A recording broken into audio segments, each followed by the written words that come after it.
Okay, let's unpack this. Today, we are attempting a deep dive into one of the most powerful yet most elusive figures of the Bronze Age pantheon, Dagan. Right. Elusive is definitely the word. Yeah, he's this god of tremendous regional importance across ancient Syria, a figure that kings either, bowed to or were elevated by. But paradoxically, he's one of the least understood deities we have in the records. And that paradox, I think, is what makes studying Dagan so fascinating and, well, so crucial. We're essentially tracking a ghost, but a ghost with immense power. A ghost with power, I like that. Yeah, and our sources, which are overwhelmingly things like administrative tablets, bureaucratic offering lists, and maybe most tellingly, the names people actually gave their kids, they force us to kind of build his divine biography backwards. We don't really have those sweeping mythological stories for him, not like some other gods. Right, no big epic poems detailing his exploits. So our mission today is to uncover what we do know by meticulously following that chronological paper trail. The source stack, as you said, points overwhelmingly to Syria, particularly the Middle Euphrates region. Exactly. We're looking mainly at the 3rd millennium, the Old Babylonian period, and then the Middle Babylonian periods. And sticking to that timeline is key, right, to sort of keep things straight. Absolutely. We need that structure to avoid just, a jumble of information. Because we're relying so heavily on these non-literary sources, think receipts, rather than poetry, we end up with a portrait defined purely by his function. What kind of function?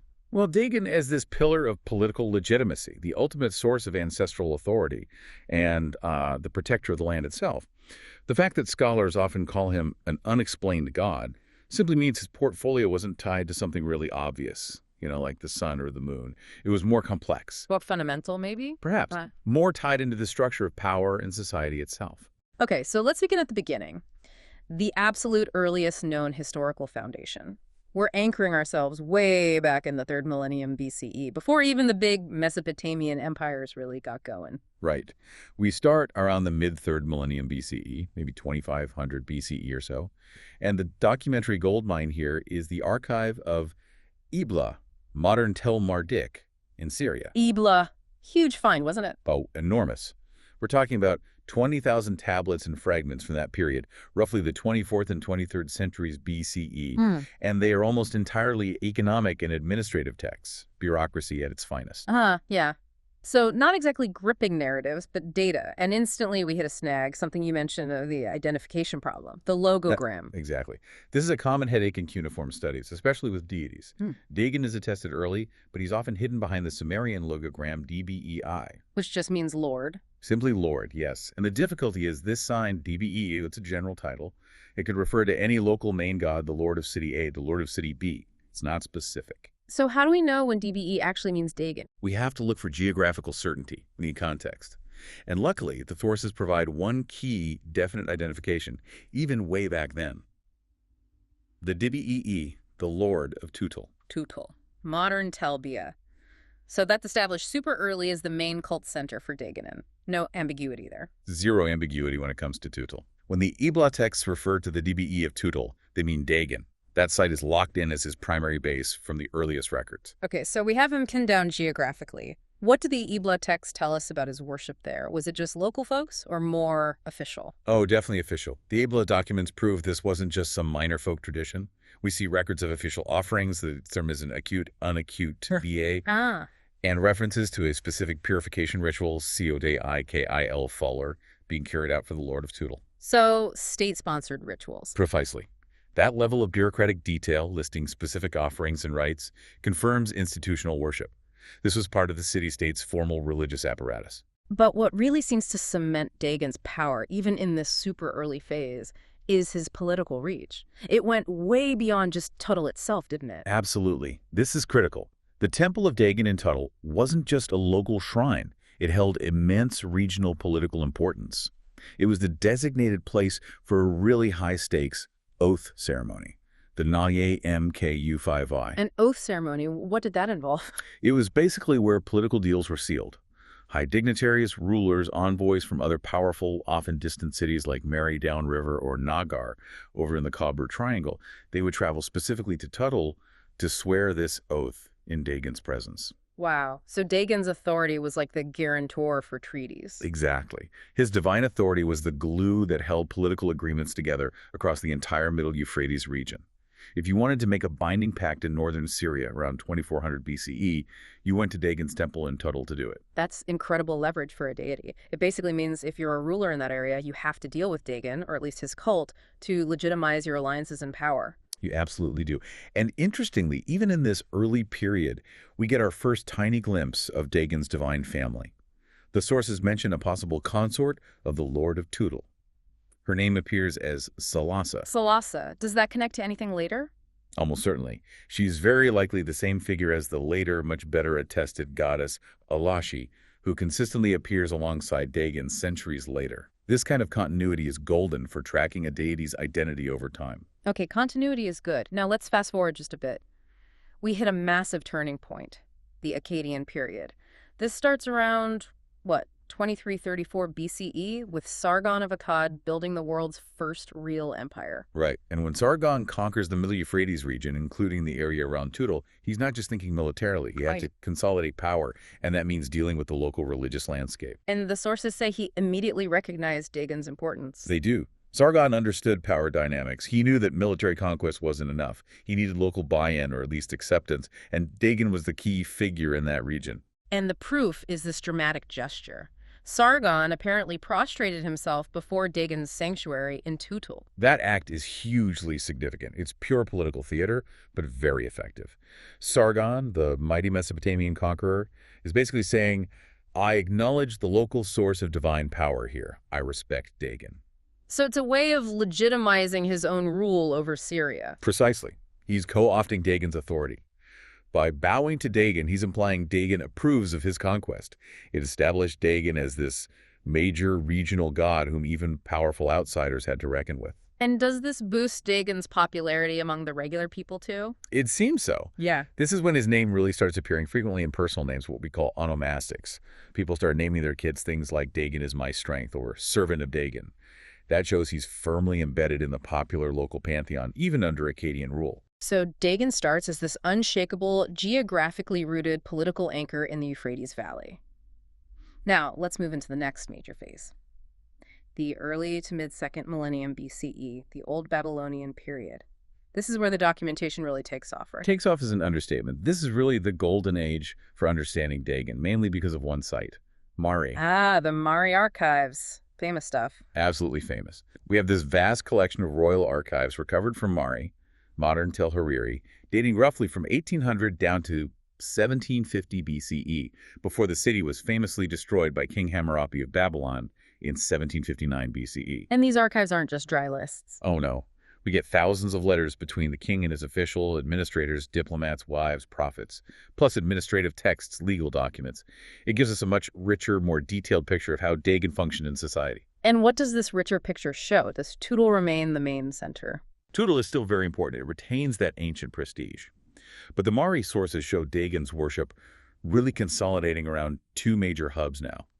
Tuttle, yes, but also the city of Turka, which is a bit further south on the Euphrates, closer to Mari itself. Turka becomes more prominent then. Immensely important in this period. Inscriptions start calling Turka the holy city, and it's frequently described as beloved of Dagan. We even have a record that King Anjia-Du, who wasn't originally from Mari but conquered it for a time. Right, the Assyrian king. Well, Amorite, but ruling from Assyria initially, yes.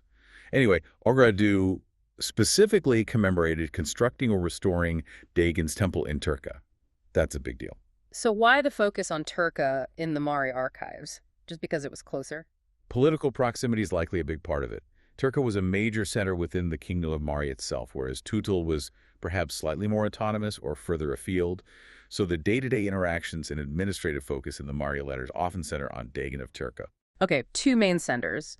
But what really seems to crystallize in the Mari sources is Dagan's role as the ultimate political legitimizer. You mentioned Sargon acknowledging him, but this seems even more direct. It's absolutely central. He's not just a god you respect. He's the god who makes you king in that region. The kings of Mari didn't primarily base their claims to power on the support of Mesopotamian gods like Marduk or Enlil. Their legitimacy came from Dagan. Can you give an example of that? The clearest one comes from an inscription of King Yadunlim of Mari. He's boasting about his achievements, and he states very clearly, Dagan proclaimed my kingship, gave me the powerful weapon that fells the kings, my enemies. proclaimed my kingship. That's pretty unambiguous. And the powerful weapon, does that mean Dagan was seen as a war god? That's a really good question. He clearly empowers the king to be successful in war, but the language, powerful weapon in that context, often feels more symbolic. It's like the symbol of sovereignty, the right to rule, the divine mandate that allows the king to conquer. It's less about Dagan himself being a god of war, like Ninurta or Ishtar might be, and more about him granting the authority that underpins military success. His core function still feels primarily political and patriarchal. So he is the source of royal power. And this wasn't just for one dynasty. Not at all. This tradition was so deeply ingrained in the Middle Euphrates political culture that even foreign rulers who took over Mari had to adopt it to be seen as legitimate. We saw Shemadu use the title the beloved of Dagan. Right. And then when the native Mario dynasty under King Zimrilim kicked out Shemadu's son and retook the throne, Zimrilim's titles included appointed by Dagan. So no matter who was actually sitting on the throne in Mari, they had to claim Dagan's blessing. He is the non-negotiable divine source of legitimate kingship in that entire river valley. It's fundamental. That's a huge amount of influence. Now, something else really fascinating comes out strongly in this period. Dagan's connection to ancestors and the underworld. He becomes the Lord of the Dead king, in a way. Yes, this is perhaps one of his most unique and defining characteristics, and it's absolutely foundational to understanding his enduring power. The connection comes through very specific rituals documented in the Mari texts. Like which ones? The main one is the pogromum ceremony. We have quite a bit of documentation about this. It explicitly involved offering dead animals. The word pogrom itself is directly related to the Akkadian word pogrom, which means corpse or cadaver. Wow, okay. So a ritual involving corpses, essentially. Or at least symbolically representing them through animal offerings. Okay. And crucially, Dagan is given the specific defining title Bala Pagraath, which means Lord of the Funerary Offerings, or Lord of the Corpse Offerings. Nearly all mentions of this pogrom ritual are connected directly to him. What does that mean theologically? Why is that link so important? It's immensely significant. By controlling the rituals associated with the dead, specifically the royal dead, Dagan controls the vital link between the living king and his deceased royal predecessors, the source of dynastic legitimacy and power. Ah, so it's like the king needs Dagan to stay connected to the power of his ancestors. Exactly. If the king fails to honor Dagan properly, particularly through these ancestral rites, he risks losing the favor and support of the royal ancestors, which in turn undermines his own legitimacy to rule. It's a cycle. It connects the political power he grants with this deeper ancestral, almost phonetic power. Precisely. And it goes beyond just the pogrom. He's also involved in the broader Kespim ritual. Which is the general offering to the dead. Yes, the regular offerings made to sustain the spirits of dead ancestors, especially former kings. And the Kespim ritual often involves something called the Buntum ceremony, which seems to refer to the king physically entering Dagan's temple as part of the rite. It emphasizes that accessing the revered dead, maintaining that connection, has to pass through Dagan's sacred space and authority. And this was consistent across dynasties, too, like the political legitimacy aspect. Yes, we have references to these rituals during Ajiadu's reign, and then continuing under Zimrilim. For example, there's a text dated to Zimrilim's 7th year, ZL7, mentioning it. This continuity really underlines that this ancestral connection, mediated by Dagan, was a core belief system in the region, not just tied to one ruling family. It's fascinating how central the cult of the dead king was and how Dagan was the gatekeeper. Okay, besides rituals, do we learn anything about the physical stuff of Dagan's worship? Objects, images? We do get some insights. The Mari texts mention something called sikanum, which are often translated as betyls. Betyls, those are sacred stones, right? Worshipped as gods or where gods lived. Exactly. It suggests an aniconic element to his cult, meaning worship not focused on a statue that looks like a person's, but on a natural object or a specially prepared stone representing the divine presence. Is there anything unusual about Dagan's connection to these stones? There's a fascinating linguistic nuance in how the texts refer to them.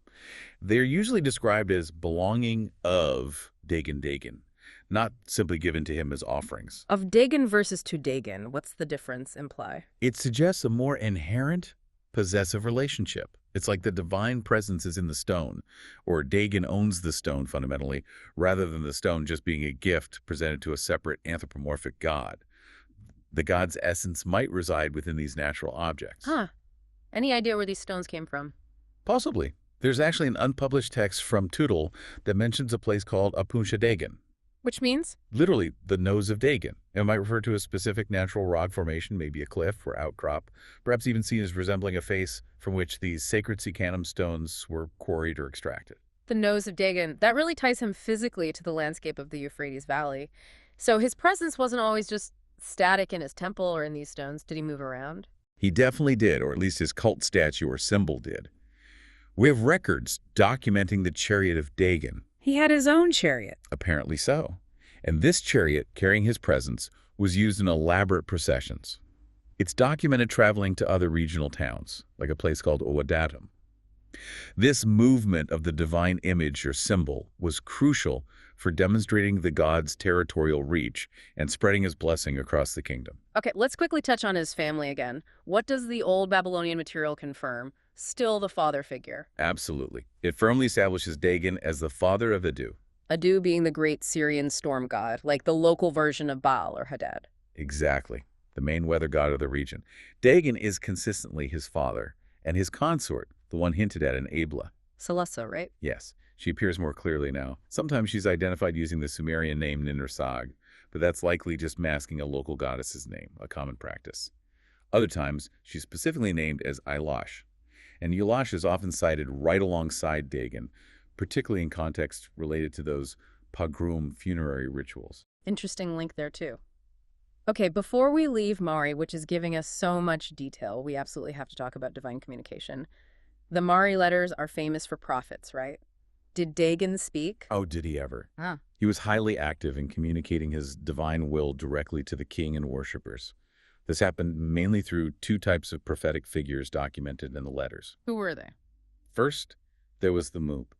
This was an ecstatic prophet, someone who received the divine message, often in a frenzied, trance-like state. They spoke directly as the god. Wow.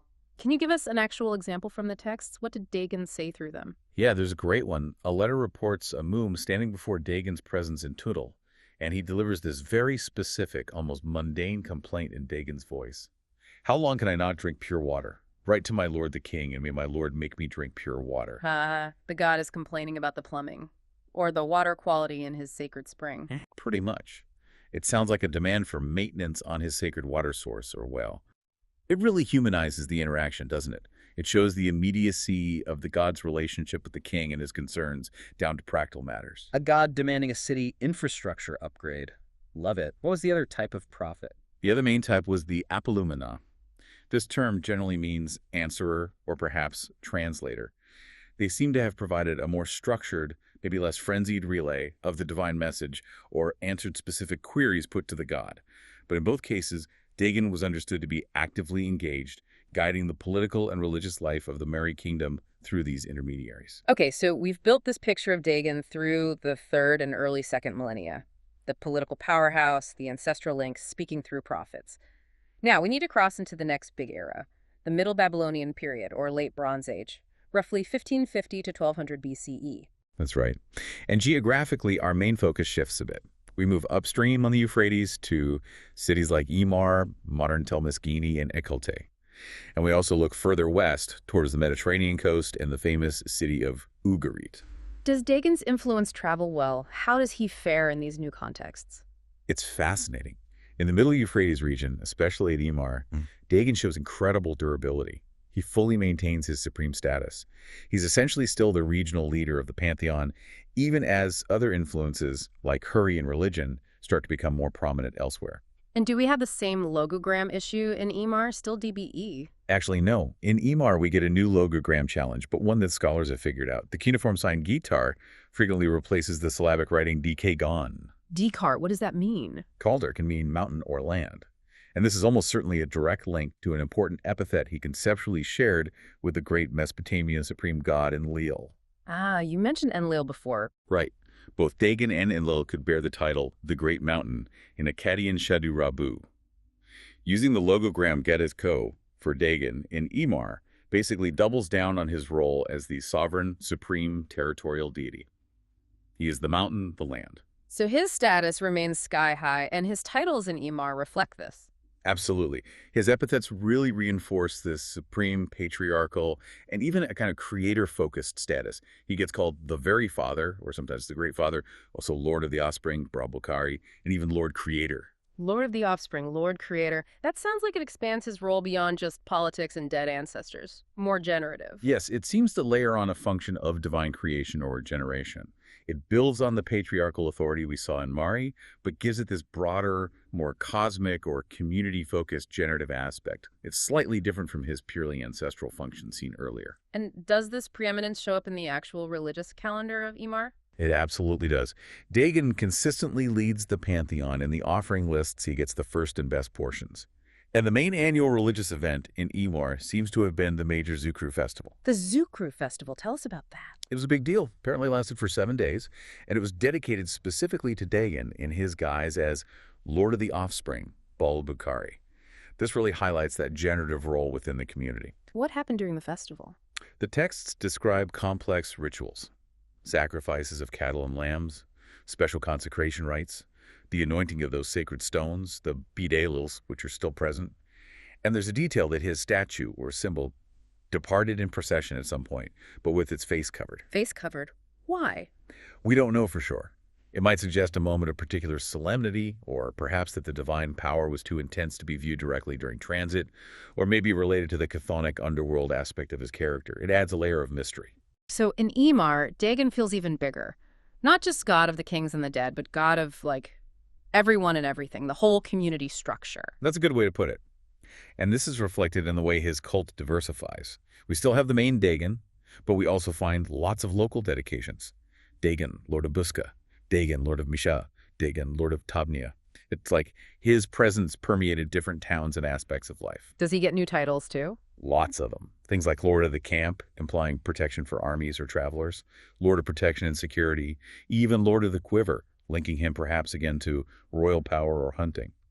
This proliferation shows a deity deeply woven into the fabric of society. And the ultimate popularity contest. Personal names. Still winning. Still absolutely dominating in the mid-Euphrates region. Dagan remains the god most frequently cited in personal names found at Ymar, far outpacing any other deity, including the storm god Baladu. This is solid proof that he was the undisputed most popular head of the local pantheon for ordinary people.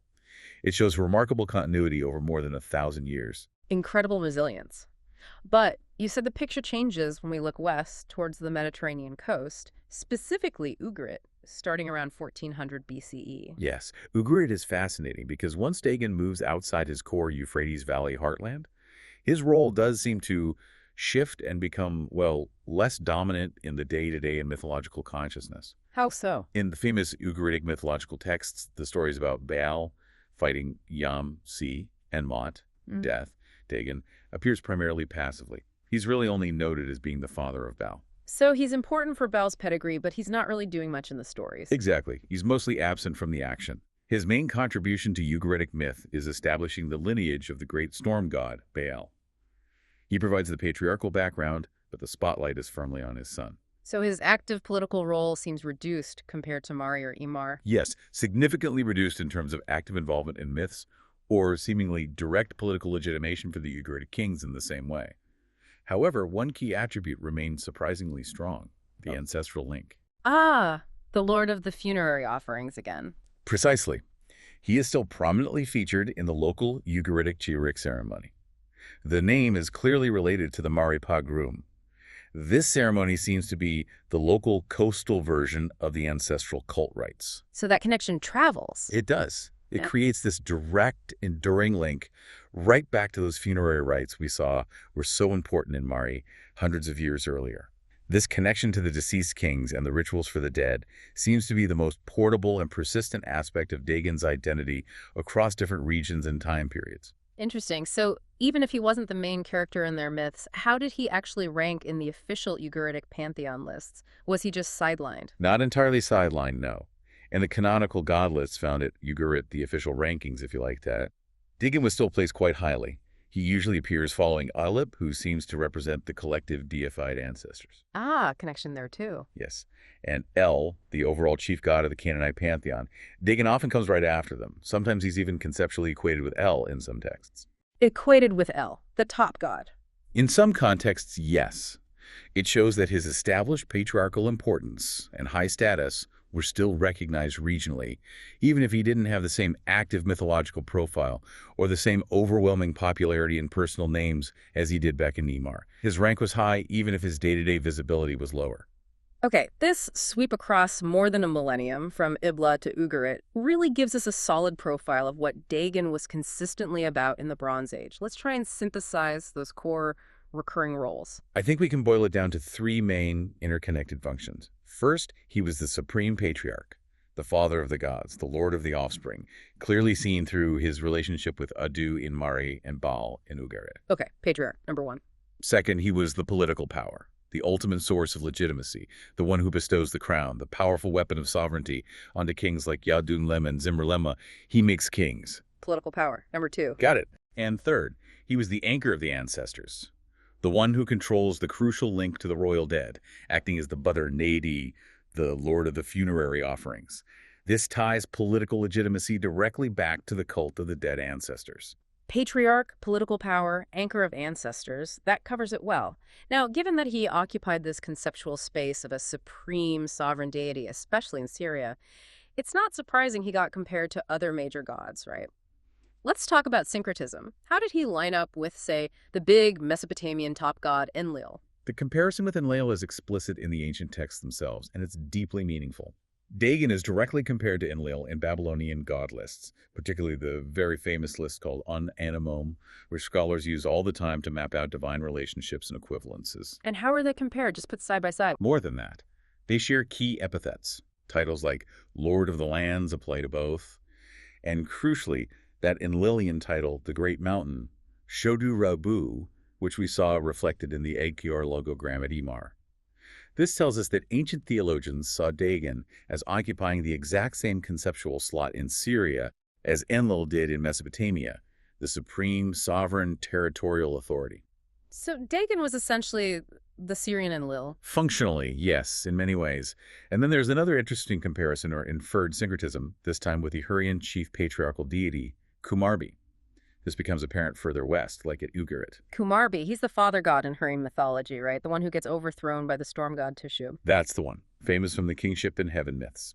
Now, the syncretism with Dagan isn't usually stated explicitly like Dagan is Kumarbi. It's inferred from structural evidence, primarily from those god lists found at Ugarit. How does that work? When you compare the standard Ugaritic god lists, written in Akkadian or Ugaritic, with parallel lists of Hurrian deities found at Ugarit or elsewhere, you see that Kumarbi consistently holds the exact same position in the Hurrian lists that Dagan holds in the Semitic Ugaritic lists. Which position was that again? Usually right after Ilib, the ancestors, and El, the supreme god.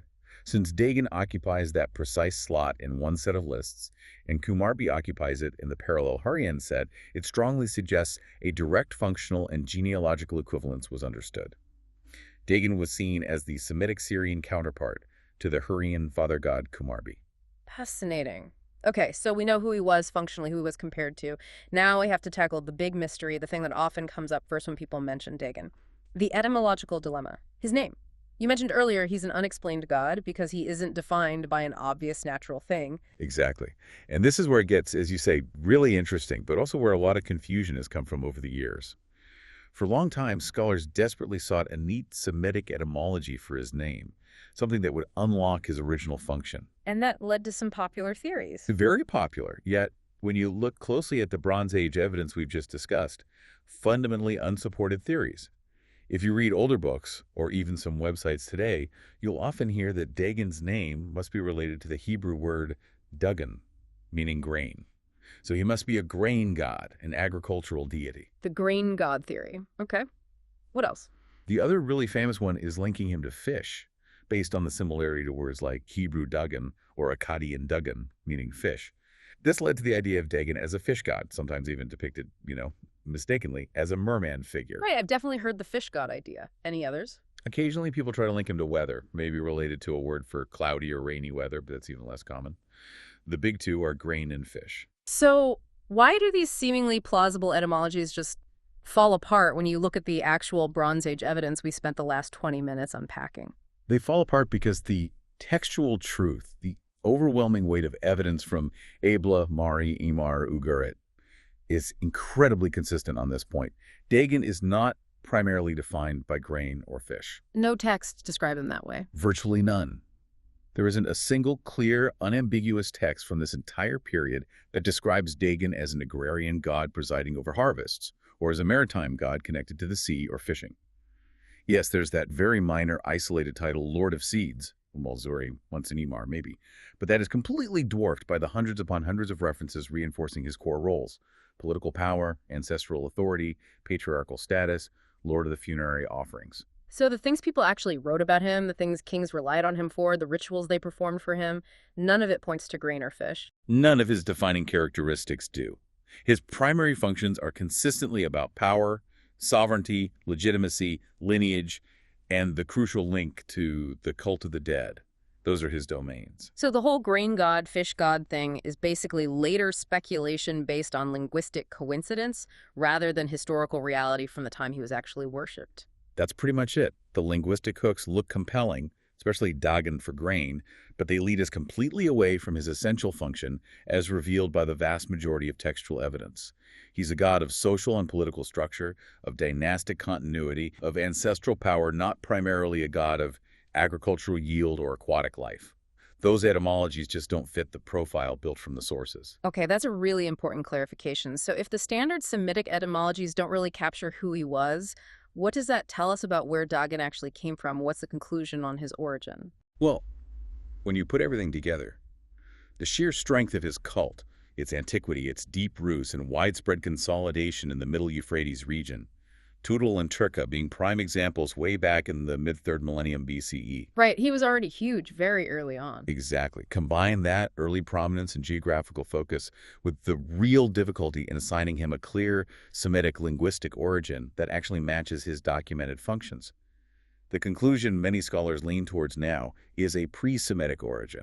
Pre-Semitic, meaning he was worshipped in that region before the Semitic-speaking peoples, like the Amorites or Akkadians, became dominant there. Correct. It suggests his cult belongs to an earlier linguistic or cultural substrate in that specific geographical area, the Syrian heartland along the Euphrates. His worship was so ancient, so foundational, so tied to that land that it predates the arrival or dominance of the later Semitic groups. And those later groups then adopted him. Yes, they effectively absorbed this incredibly powerful, established local deity into their own expanding pantheons because his authority was undeniable in that region. He's likely the original indigenous high god of that core Syrian territory. So if we want to summarize this whole immense history, you could say Dagan's real strength, his enduring power, didn't come from having a transparent identity, like being obviously the sun god or the moon god. It wasn't about being easily explainable by a single natural phenomenon. Right. Instead, his power lay in his profoundly important, geographically rooted regional role. He was the ultimate patriarchal figure, the ultimate legitimizing force for kingship, and crucially the anchor connecting the living community to the world of the ancestors. He held those threads together for well over 1,000 years. It shows that power derived from the land, from lineage, and from the dead might just be the most fundamental and enduring kind of divine power there is. That is a fantastic synthesis. A god rooted in power, place, and the past. So, reflecting on all this, what does it mean for us thinking about it today?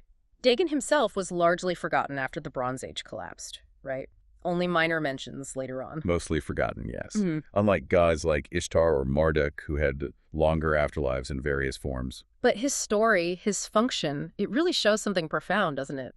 His central importance to the cult of the dead king, to the legitimation of raw power, it demonstrates how these core regional deities, the ones deeply tied to a specific place in its history, can absolutely dominate. They can hold their own, even against the theological weight of massive foreign pantheons, like the Babylonian ones. As long as they maintain that essential connection. Exactly. As long as they keep that link between the people, the land, the rulers, and the ancestors. Dagan is this powerful reminder that religious influence, political legitimacy, it's often incredibly local, deeply tied to the soil and the memory of those who came before. It makes you wonder, doesn't it? What are the local, geographically rooted powers or concepts, or even just deep-seated traditions tied to place and ancestry that still subtly shape our own cultures and our sense of political identity today? Even if we no longer call them by ancient names like Dagan, what are those foundational forces still at work?